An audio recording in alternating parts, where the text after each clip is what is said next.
This is Max Grossman, Chief Instigator of the El Paso Taxpayer Revolt, and I'm pleased to have with us here as our guest Mr. Ryan Woodcraft, who is the Libertarian candidate for County Precinct 1. Full disclosure, I'm a Libertarian, and we support Ryan Woodcraft for Precinct 1. We think he's the best candidate. Just want to get that out there right now. And now we're going to interview him and learn more about him and his philosophy and his policy priorities. Thank you so much for joining us, Ryan. No, Dr. Grossman, thanks for having me here. It's always a pleasure when we get to talk libertarian policies and politics, but it's even more fun when we get to talk about how to apply those here in El Paso and make our county better for all of us. Exactly. So tell us, first of all, a little bit about yourself, your background, your military background, and your business here. Yeah, so I joined the Army right out of high school. I was born and raised in Michigan, graduated high school, joined the Army, spent 21 years on active duty. I have 5 deployments, 4 of them being combat rotations in Iraq and Afghanistan. My wife and I have been married for 21 years as well this year. We have 2 sons, 14 and 9, both who attend public school in Socorro Independent School District. Fort Bliss was supposed to be a pit stop along the military highway for me. And when we came back to El Paso in 2019, we absolutely fell in love with this community and decided to make it our forever retirement home. And so we're here, we're ingrained in the community. We love this area, we love the people, and we're really just excited to be part of moving El Paso forward. Wonderful. And tell our viewers a little bit, why did you choose to run for office? Why do you want to serve in the county? Yeah, selfless service is something that has been ingrained in me for quite some time. And even when I talk to my dad or both of my grandparents when they were alive, talk is cheap, and so you can sit back and talk about doing something, or when the times get tough, you can roll up your sleeves and you can be the someone that does something.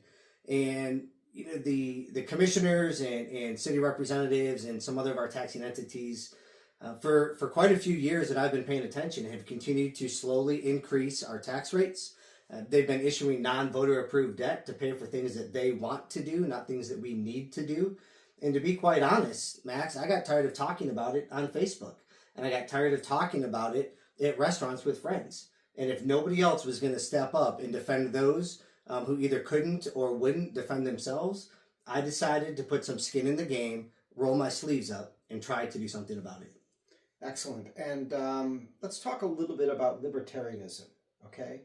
I'm a libertarian, you're a libertarian, but not all of our viewers understand what the Libertarian Party is. You're running as neither a Democrat nor a Republican. Tell us why you're a libertarian and what libertarianism means to you. So I'm a libertarian first and foremost because I believe our 2 major parties really have the same platform with small, very social differences. Both Democrats and Republicans want to use the government to control you, your choices, and your lifestyle. Libertarians do not. We focus on 3 very simple principles that apply to all of our platform positions. 1 is personal liberty, freedom, and responsibility. We believe that you should be free to live your life the way you see fit, as long as it does not infringe on the rights of others. We may not always agree with your decisions, but you should be held accountable for the consequences of those actions, both positive and negative, and we will stand up for your individual liberty at all costs. Number 2 is property rights. We believe that no entity, whether government or private, should determine what you do with your private property, whether that be your residence, whether that be acreage somewhere that you use for farming or for hunting. It really doesn't matter. And that pertains to property taxes, that pertains to eminent domain, that pertains to a whole slew of other issues. The third thing that makes us different from Republicans and Democrats is that libertarians subscribe to what we call the non-aggression principle, where we refuse to use any type of force or military engagement to further our social or political means. We believe that everything should be started with diplomatic means. That does not mean that you don't have the right to self-defense. You always have the right to self-defense, and we will never deny that to anybody. But we will not use either law enforcement or military to further our political ideology. Right. Okay. So let's begin with a discussion of county finances. And at the El Paso Taxpayer Revolt, we are particularly concerned about that, about taxation and deficit spending. So on the city side, right, things have been going a lot better, right? The city is at a no new revenue tax rate for this fiscal year, which means no tax hike. And they're going for a no new revenue tax rate also for fiscal year 2025. They have committed to issue not $1 of bond debt this year.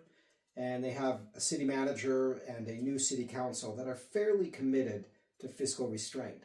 The county traditionally has held the line on taxes, but in the last year or two has gone completely off the rails. Number one, they have raised taxes to the maximum rate possible for this year, what's called the rollover rate, which is the highest tax rate possible without triggering an election, right? So major tax increase. Number two, they have announced their intention to issue about $500 million in new debt, which will significantly raise our taxes even further.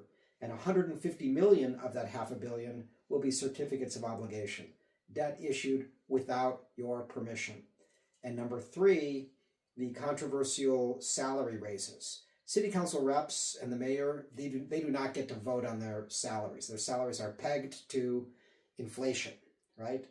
If families do better in America, they get a slight raise. When the economy sours, they actually get paid less. But at the county, they get to vote for their own salaries. And so we have seen several salary hikes since 2016. In fact, 3 two-digit salary hikes. One in 2017 was 43%.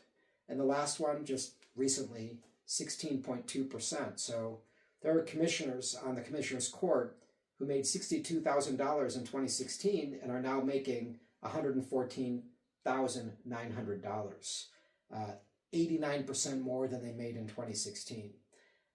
We feel this is obscene, that it's unwarranted, and quite frankly, that it is a form of corruption, speaking for ourselves. So tax rate, bond debt, salary. These are the three most apparent issues at the moment. There are others, but let's ask Ryan. What do you think, sir, about these three issues as they relate to the county? How do you feel about it, first of all? I'm very upset. It's one of the major reasons that I decided to run.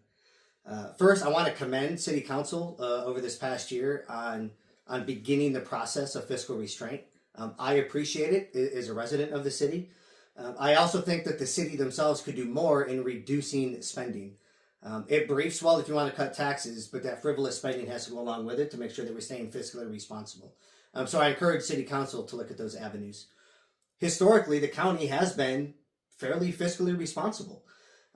Unfortunately, for whatever speculative reason, they have decided to tax and spend more over the past couple of years than I can see in recent history. And it's not all warranted spending. Commissioner Coronado made a comment a couple of weeks ago about, well, we have to repair the roof on the house before the whole house goes in shambles, or something along those lines. I'm paraphrasing. But I don't see an open air theater or an amphitheater or $1.2 million per mile of walking trails as putting the roof back on the house. That is desirement spending. I want to focus on requirement spending.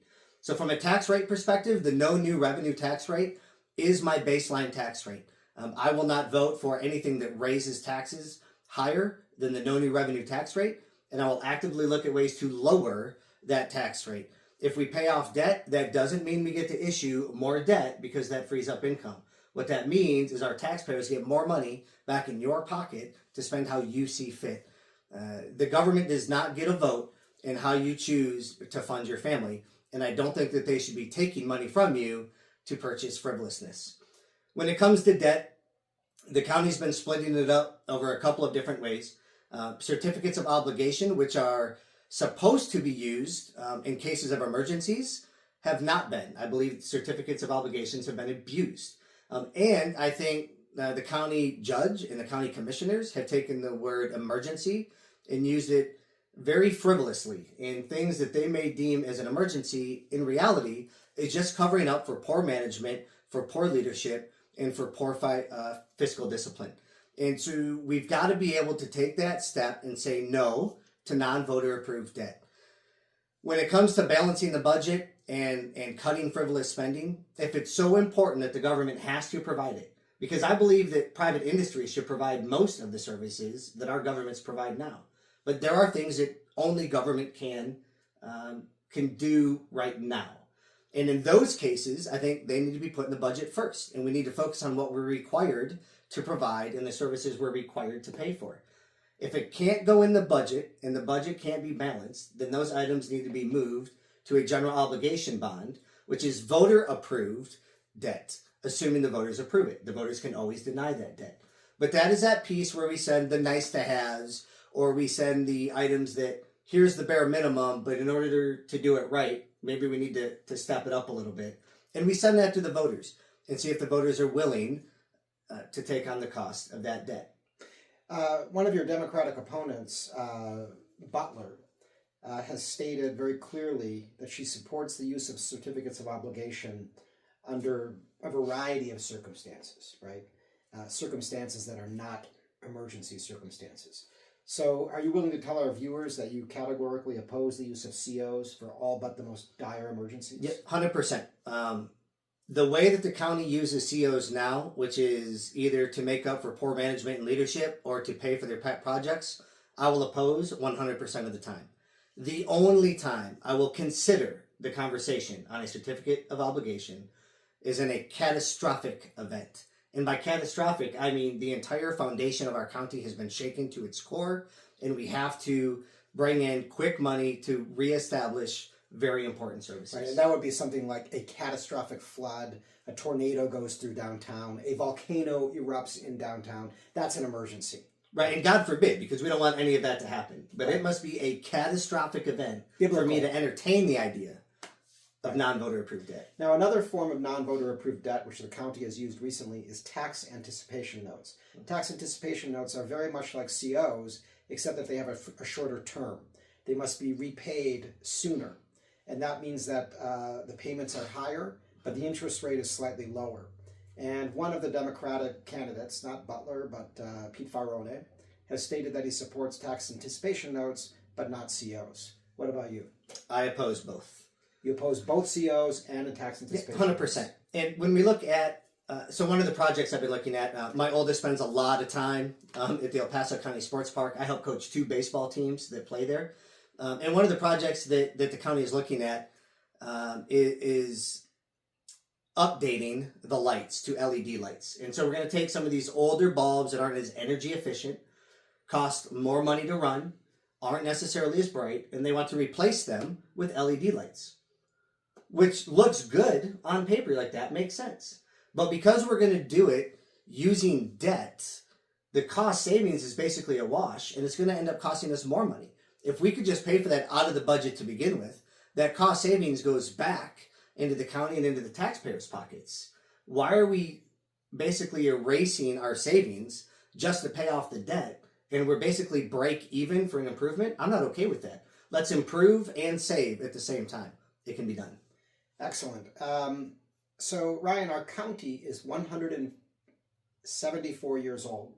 It was founded in 1850 in San Elizario, and then moved the county seat to El Paso in 1883, and has been in downtown El Paso ever since. And in all that time, the county focused, for most of that time, on police, jails, the judiciary, right, the judges and so on that work underneath the county, and the county attorneys, as well as basic infrastructure that lies outside the city but within the county. But in recent years, we've seen the county become very interested in entertainment projects, in bells and whistles, in things that go way beyond their traditional core functions. And the city has been very guilty of this as well. And that's why I want to talk to you now about the proper role and scope of our local governments. We believe at the El Paso Taxpayer Revolt that the government has no business in entertainment. We are against government-funded arenas, stadiums, water parks, trolleys. Anything that is outside the core role of the government belongs in the private sector. You want to spend $200 million on a nice trolley system that runs in a circle? You pay for it. You want to build a stadium? You pay for it. You want to build a water park? We already have private water parks. But if you want to build another one, You pay for it. Where do you stand? The city of El Paso has been putting public water parks at taxpayer expense all across the city and charging residents of El Paso to use those water parks that they already paid for through their taxes, and is still losing over $5 million a year in maintenance and operations of those water parks. And so if something as simple as a splash pad or water park loses money in this community, I don't trust the government to make money on any other type of entertainment project that they could get their hands on. I fully support the private sector doing what they see fit, but in the private sector, if you put money into a business model and that business model fails, you're done. You don't get more money. You don't get more money to keep you afloat. That's not the way this should work. And so I'm a little frustrated when we hear things about, well, San Antonio does it this way. Austin does it that way. Dallas has one of these. Houston has one of those. El Paso deserves that too. I don't disagree that El Pasoans deserve that. The difference is we don't have the economic foundation to support it, Max. We've got our median income in the county is about $52,000 a year. We have a 20% poverty rate. And when we continue to increase taxes, all we're doing is hurting the least of these from an economic perspective. About 3 times a week, I get a DM on Facebook or Instagram where I hear stories from people all over El Paso, not just Precinct 1, all over the county, where they say, my mortgage has increased $400 a month over the past couple of years. I can't afford to live in my home anymore. Those are the folks that we're negatively impacting when we want to do additional stadiums, additional theaters, additional taxing entities. We have to stop. I truly believe if we fix our taxing policies and we lower the property tax rate, we stop giving corporate handouts and bribing companies to come do business here, that companies will want to come do business here. El Paso has the opportunity to be at the economic forefront in Texas and no longer an afterthought. And I want to make sure that El Paso is open to business for everybody, not just the well-connected. And in order to do that, we can lower taxes, we'll bring more businesses in that will increase our economic standing and footprint, and then we'll be able to have the ability, preferably from the private sector, to begin some of these entertainment industries. Excellent. Yes, the city of El Paso issued a quality of life bond in 2012, $473.25 million, which includes a $180 million arena. It includes a children's museum. It includes a Mexican-American cultural center, a $1.5 million digital wall. We really need one of those. And then in 2019 issued a $413 million public safety bond, which sounds nice, public safety bond, supporting police and fire, but it includes a $90 million police station, really? $75 million to upgrade a number of fire stations. There's so much pork and fat in there that you could it's enough to fry bacon for the next 10 years, okay? We don't need to spend that much money. And now the county, looking at the city, sort of wants to get theirs as well, which is why they're suddenly raising taxes and issuing a lot of debt. They see the city pulling back, and so the county sees room for itself to expand and fill that void. The state of Texas has cut our school tax very significantly, raising the deduction from $40,000, the exemption from $40,000 per family to $100,000. And so again, the county sees that opportunity. The state's pulling back, the city's pulling back. Hey, now's our opportunity. And there they are issuing debt, giving themselves raises, raising our taxes, and really going in the wrong direction. We've learned, for example, that the county was entertaining the idea of bonding $250 million to help the city build a larger arena, right? And they're talking about building an amphitheater, as you mentioned. And when you look at the list of projects that the city is planning to bond going forward, there are 100 projects exactly. And it's like $4 million for a walking trail, $6 million for a walking trail, $8 million to renovate that office building. You wonder if anybody is at the helm examining these projects, right, Ryan? I mean, what's going on? Yeah, there's a fine line between maintaining what you build and going above and beyond, right? Anything that we build now comes with a maintenance cost over the life of whatever it is that we build. And so maintaining infrastructure is important, right? Like, I don't want to take away from ensuring that our police officers have quality buildings and stations to operate out of. I want to ensure that our fire department has the resources necessary to help keep us safe. I don't want to take away from that. But that should be a priority in the budget, not an afterthought in the budget, where we now have to issue debt to pay for what's our responsibility anyways. And part of that gets back into that fiscal responsibility piece, is let's take care.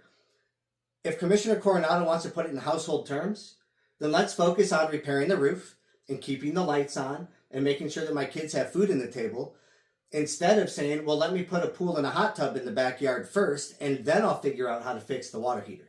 That's not how this works, right? You have to take care of your basic responsibilities first, and then you can go past that. But again, most of those things to me are private industry initiatives. Right. And the thing is this, I mean, up until now, the philosophy in the city and county has been build it and they will come. The idea that these big amenities, these big capital improvement projects, arenas and stadiums and water parks and all this stuff will somehow attract people to live in El Paso and to stay in El Paso. And in the meantime, just speaking for myself, I have to come up with 3.1% of the value of my home every single year. Mm-hmm. And with all the bonding that's going to happen, I fear it's going to go up to 3.4, 3.5%. I mean, already we're the highest in Texas among large cities, and we're already one of the highest in America. It's twofold. It's twofold. So let's be real honest about our geography and where we sit. We are about 3 to 6 hours from any other major city, not counting Juarez. Right? So we have Phoenix about 6 hours west. Albuquerque's about 3 hours north. Midland, Odessa, if you want to call them a major city, and that's about another, 3.5 hours east. Mm-hmm. So the build it and they will come mantra doesn't necessarily work here. I love the Chihuahuas. I will go to as many games as I can every season. My wife laughs at me because for the first time ever, I was able to buy season tickets, and I got the small package because I'm balling on a budget, right? But I love the Chihuahuas. But the people who come to watch the El Paso Chihuahuas are from here. They're from Las Cruces. They're from Alamogordo. They're from here. We are paying over and over and over again. And as much as I love the Chihuahuas and the Locomotive and Topgolf, we're not getting people from San Antonio that are coming here on a regular basis to sustain that. We're not getting populace from Las Vegas to come in and see. We might get some travelers that come with the Las Vegas baseball team, but we're not getting enough in mass to be able to sustain that. And that's super frustrating. The other part is when we continue to build and use this, if we build it, they will come mantra, what we're doing is we're pushing out the middle class from our community. Being a retired Army warrant officer, I have a heart that goes out to our veteran community. And those middle class veterans that stayed here for the same reasons I did, because we love this place, because the people are just so great. And they want to set up their business here, are getting pushed out to Las Cruces. They're getting pushed out to east, more east in Texas, because they can't afford to live and do business here. Right, because the goal should be not to build pretty things and leave our children and grandchildren in debt, but rather than do that, keep taxes as low as possible, lower them beyond this threshold, just drop them, so that people can afford to own a home, can afford to run a business, and that is how you generate economic activity, by providing an atmosphere in which the private sector can function, instead of robbing people of the fruits of their labor to build what government wants built. When the free market sees what El Paso needs, and the free market can afford to do it, they will provide what we need. We don't need county to tax our most vulnerable populace out of their homes so that we can pay for a pretty new stage in a park. Right. We don't need that. Now, Butler, who is one of, may I call you Ryan? Yes, absolutely. I'm Max. One of Ryan's major opponents is on the record stating that the county should expand into childcare, right? The county should expand into a job placement program. The county should empower women. The county should do this. The county should do that. It all sounds really good. How do you respond to people who say, I want government to give me this, this, this, and this? How do you respond? So some of what my opponent wants to do, it briefs really well. And it briefs really well until you look at how do you pay for it, and then how long can you sustain it. Right after my oldest son was born, my wife went back to work in the banking industry. And what she found out is, even being a relatively lower income household, we qualified for some child care subsidies from whatever organization that would help. But a lot of those programs actually, they almost artificially capped you at staying in your current salary level. Because if you make any more money, now you make too much money to have any of those benefits. And when you lose those benefits, you end up actually losing money even though your salary increased. And so while well-intentioned, some of those programs artificially cap incomes. I know, and I'm not going to say names because we all know those people, right? Not us, but them, where we know folks that have been dating for years and they will not get married because once they get married, the income goes up, benefits go down, and we want to maintain that benefit cap, right? And I know it's not one of those fun, pretty things that people want to talk about, but it's reality. And the more programs that we pay for with taxpayer funding, the more we're actually capping or limiting those demographics of folks to stay stagnant in where they're working, what they're making, and how they're living. Because if they progress anymore, they will lose the benefits and essentially lose some of that economic backing. So while it briefs well, I don't think those are all viable options. I think there needs to be a lot more conversation. There needs to be a lot more fiscal responsibility applied. There needs to be a lot more restraints other than the middle school, I'm running for president of student council, everybody gets a free soda once a week if you vote for me. That's not how this works. Right. And as libertarians, very simply, we stand for minimal government, maximum freedom. We can't put it any simpler than that. Minimum government, maximum freedom.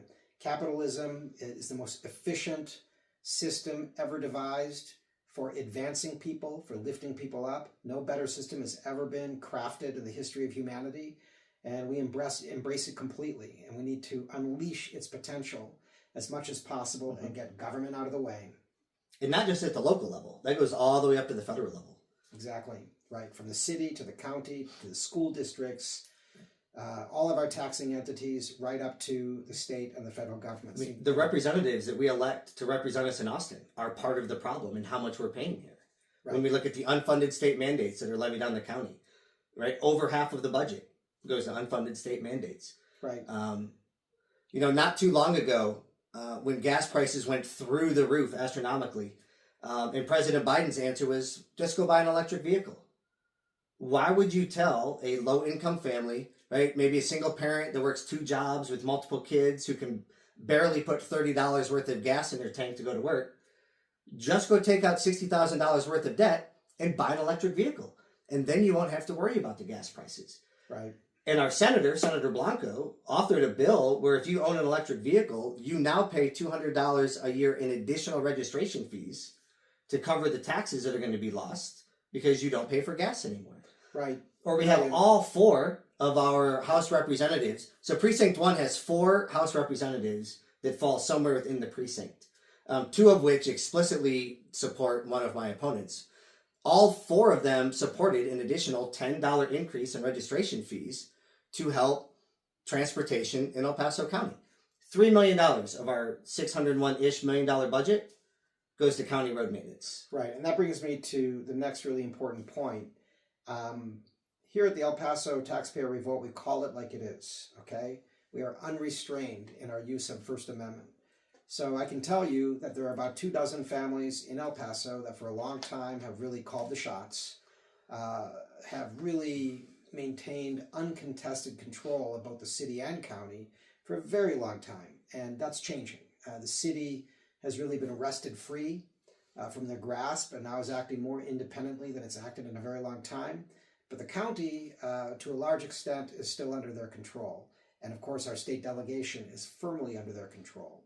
So what Ryan's talking about with vehicle registration fees, yeah, our state delegation tried to raise our vehicle registration fees to the highest out of all 254 counties in Texas, because that revenue stream can then be bonded to build hundreds of millions of dollars of infrastructure projects that benefit local development companies, local contractors. And the same is true with many other programs, city and county, that produce revenue streams that the developers want to get their hands on because that can be bonded. We pay the debt, and then we hire the local contractors to build all this stuff, and these people make off like bandits, right?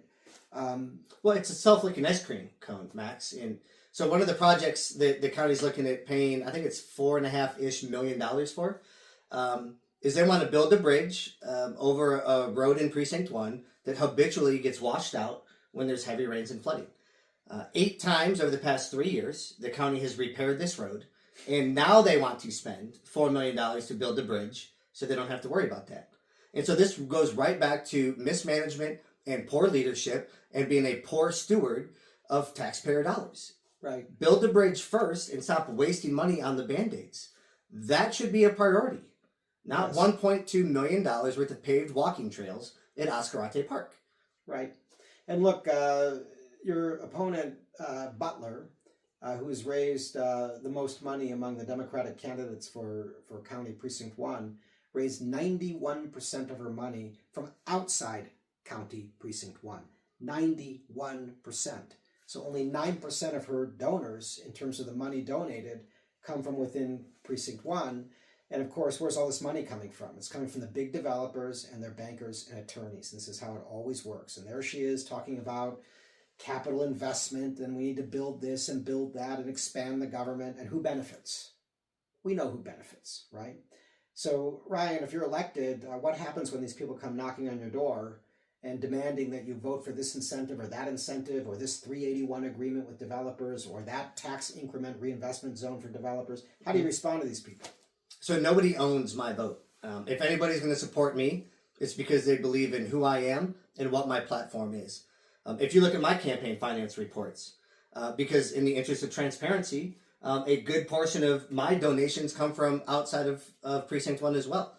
However, right, my mother is my biggest donor. I love you, Mom, if you're watching this. Thank you very much. We love you too. My parents still live in Michigan, and they're very supportive. I have a lot of military friends all along the military highway that I have served with in different stages of my career who are very supportive, who have seen me in action both in combat and garrison, who believe in who I am and what I stand for. Most of them have served in this community before and want to see El Paso get better.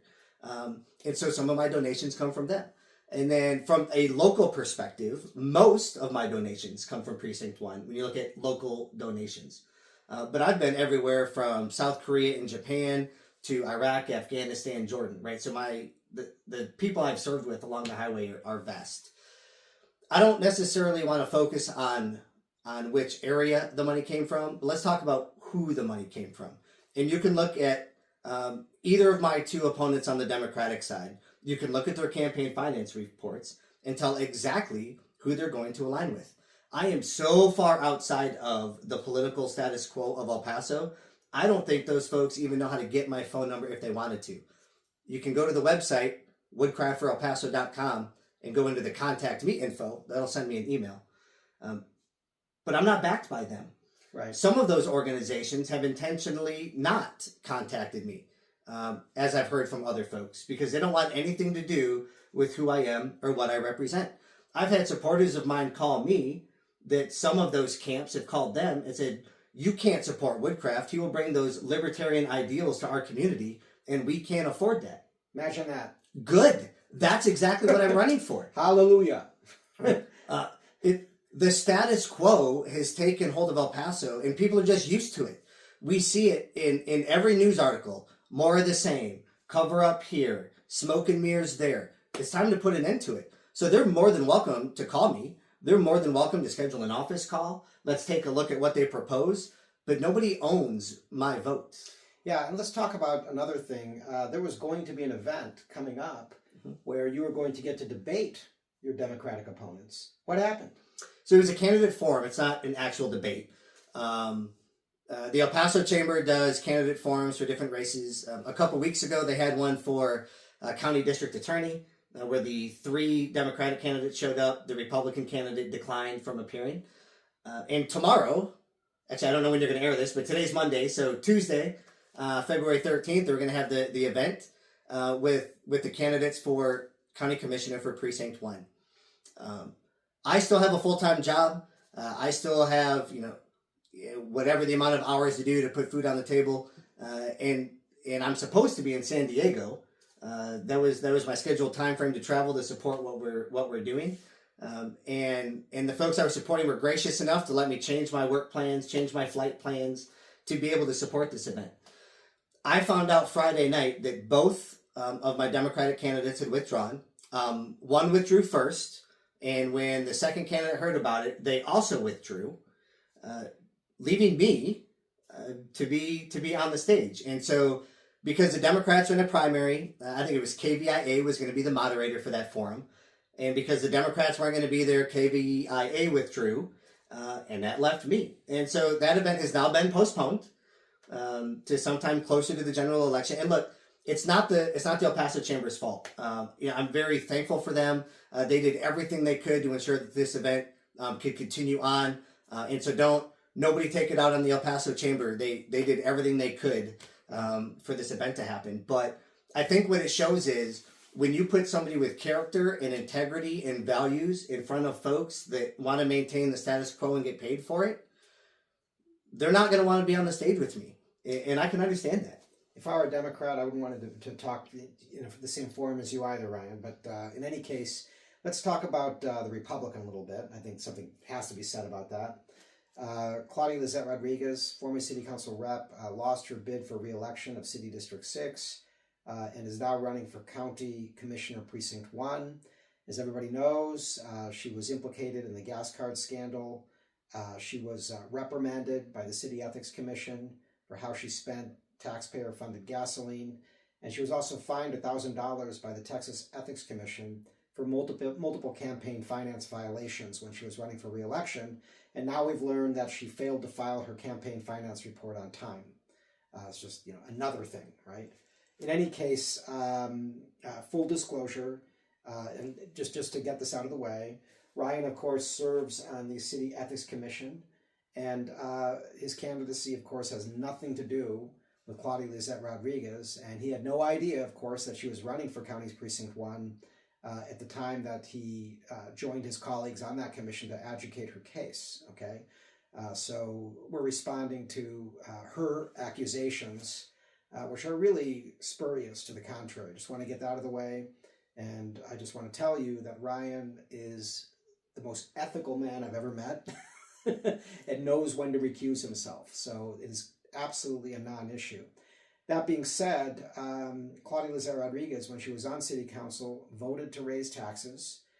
In her campaign messaging, denied it, but she voted to raise taxes, and she also voted for a very expensive arena project that was going to be in the Duranguito neighborhood and cause mass demolition and employ eminent domain, as well as raise taxes. And of course, these are not supposed to be Republican values, but as we know, the Republicans and the Democrats have become very similar.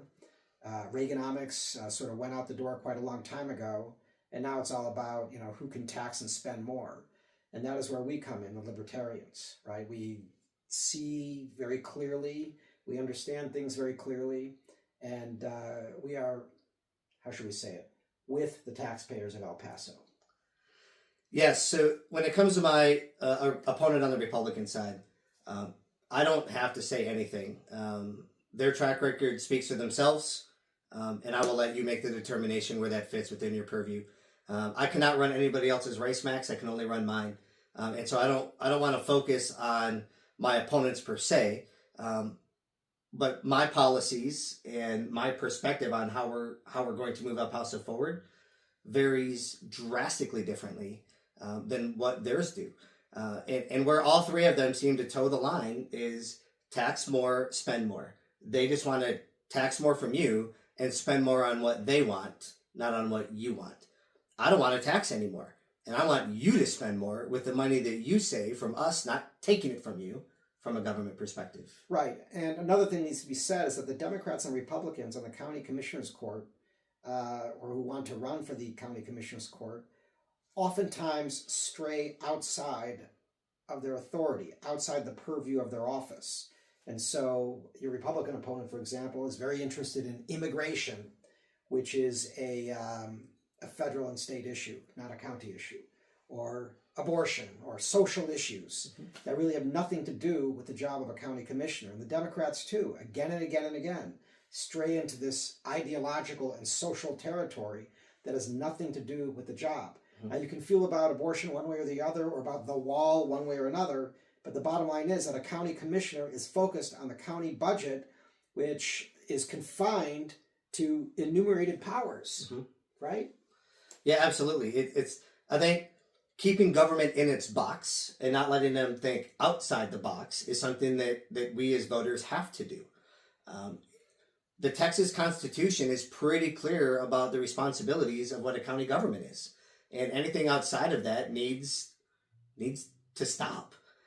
Yes, I have fielded questions about Senate Bill 4. I fielded questions about how I feel about the Second Amendment or how I feel about abortion. Absolutely. And I'm more than willing to answer any of those questions.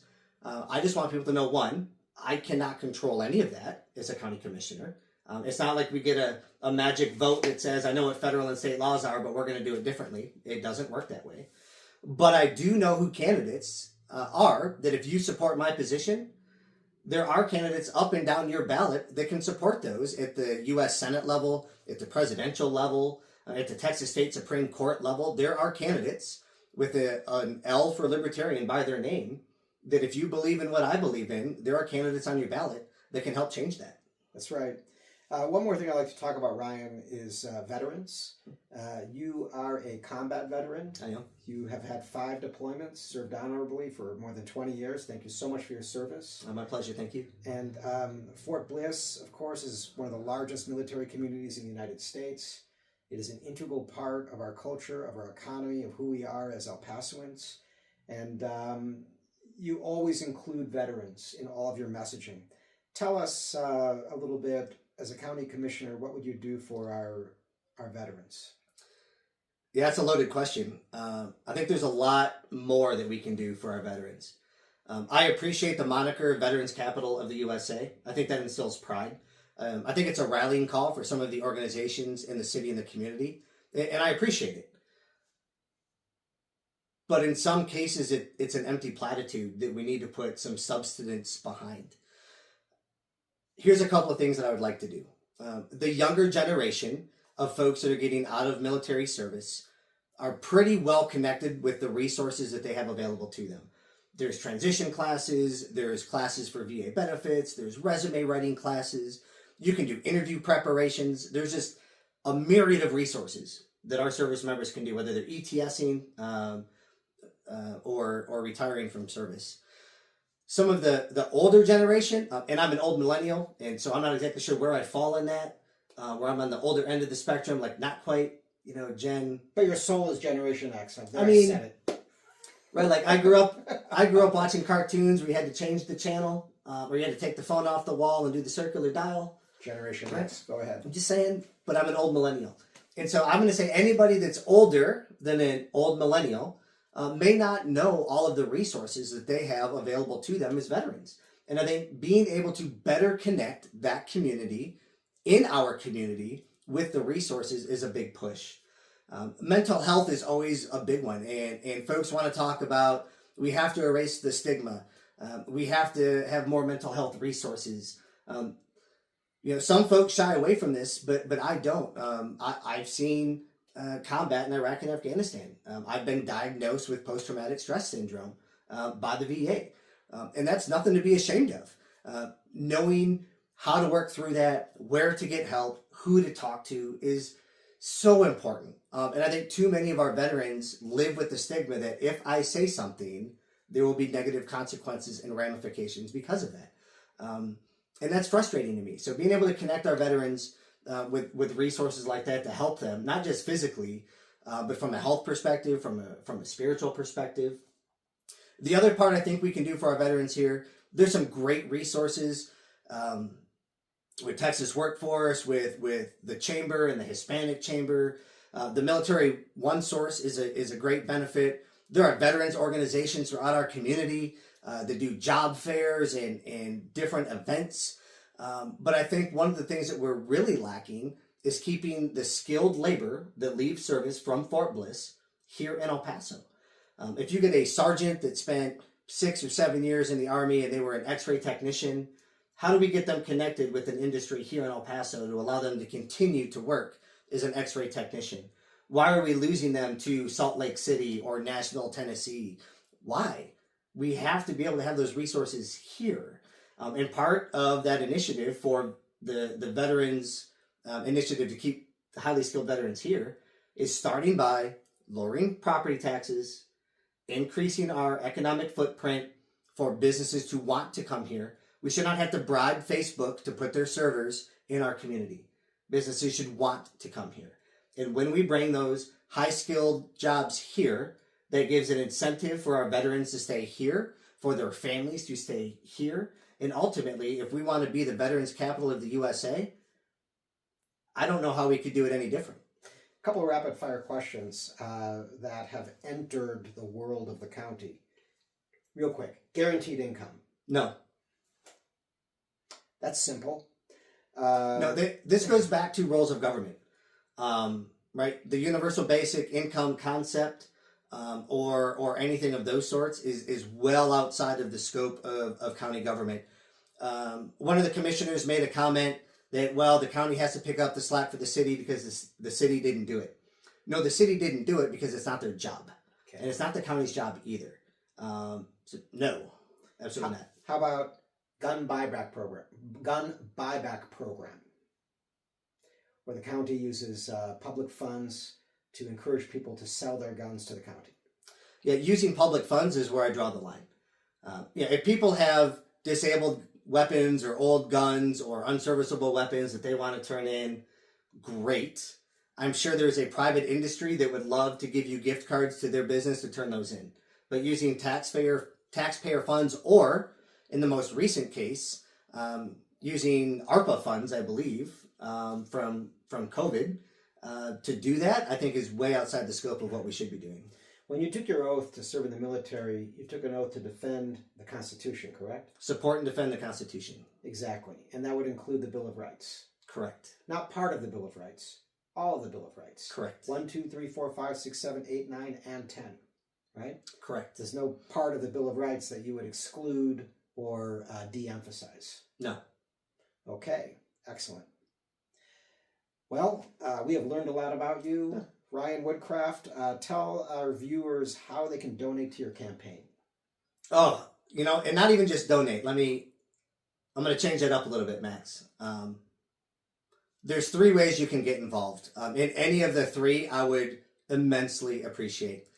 1, you can pray. I am a religious man. My family is very spiritual.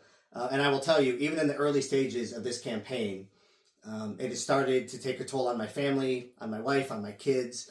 And so if you have similar religious beliefs to mine, I would ask for your prayer for protection, your prayer for wisdom, your prayer for discernment. That first and foremost will go so much farther than anything else will. Number 2, you can give. If you're in a financial perspective or a financial place in your life where you have some expendable income, you can go to woodcraftforelpaso.com/donate, and you can give there. I do not have dozens of thousands of dollars like my opponents on the left do. I have a very small budget to work with.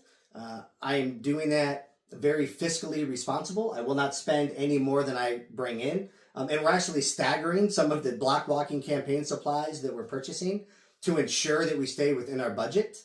And so your financial donation would be very well welcomed. It will not be wasted on any frivolous events. It goes straight into the campaign where every vote matters. Or you can go. Maybe you're not spiritual and maybe you're just not in that financial spot where you can give financially. It is going to take a lot of work to knock on every door in Precinct 1. You can be a block walker for us and knock on doors and hand out flyers. You can be a social media ambassador where you share our post or tell our story to your family and friends in the area. Whatever that may be, where you're able to give of your time, I would appreciate that as well.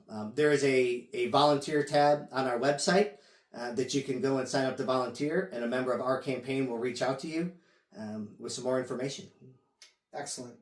Well, Ryan, thank you so much for joining us today. We've learned a lot about you and a lot about your campaign. We endorse you 100%. We will pray for you and encourage people to donate to your campaign financially and also in terms of volunteering as a block walker to join the walking campaigns to knock on doors. Is there anything else you'd like to say before we conclude? No, thanks for the time. Thanks for watching.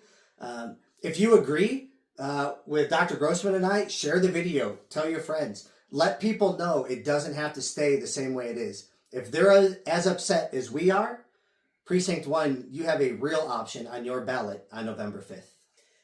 Less government, more freedom. Thank you.